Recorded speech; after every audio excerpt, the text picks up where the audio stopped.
খাও মাও খাও, আয়েশার গন্ধ পাও। আয়েশা, আয়েশা, দেখেছো আয়েশা, আমি লালটু ভূত তোমাকে আজকে নিয়ে যেতে এসে গেছি আয়েশা। তোমার বাবা মা আমাকে বলেছে তুমি অনেক দুষ্ট হয়ে গেছো আয়েশা, তাই না?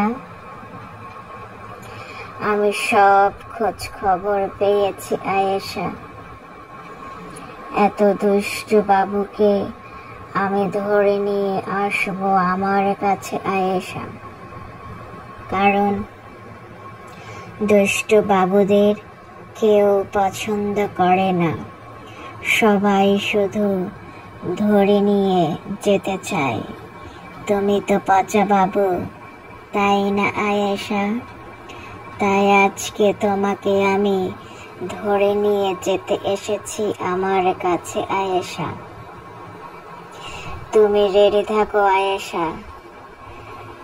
তুমি যদি আমাকে কথা দাও তুমি গুড গার্ল হয়ে যাবে। আজকে থেকে বাবা মা বড় ভাই বোনদের কথা শুনে চলবে আয়েশা, তাহলেই কেবল আমি তোমাকে ছেড়ে দেব আয়েশা। বেশি বেশি খেয়ে বেশি বেশি পড়াশোনা করে বড় হলে তোমাকে তো শিক্ষিকা হতে হবে আয়েশা। স্কুলে, কলেজে, বিশ্ববিদ্যালয়ে তুমি যখন ছোট বাবুদেরকে পড়াশোনা শেখাবে আয়েশা, সবাই তখন অনেক খুশি হয়ে যাবে, বলবে আয়েশা এত ভালো কেন? আমরা আয়েশার জন্য অনেক খুশি। তখন আমিও বলবো আয়েশা লালটু ভূতের কথা শুনে গুড গার্ল হয়ে গেছে।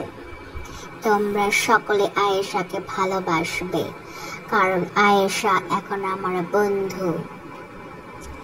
এটা শুনে তোমার কেমন লাগবে আয়েশা? নিশ্চয়ই খুব ভালো লাগবে, তাই না?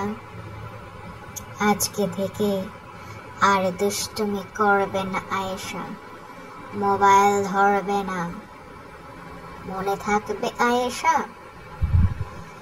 তুমি যদি আমার কথা শোনো, বাবা মার কথা শোনো, তাহলে তুমি অনেক বড় হবে একদিন আয়েশা।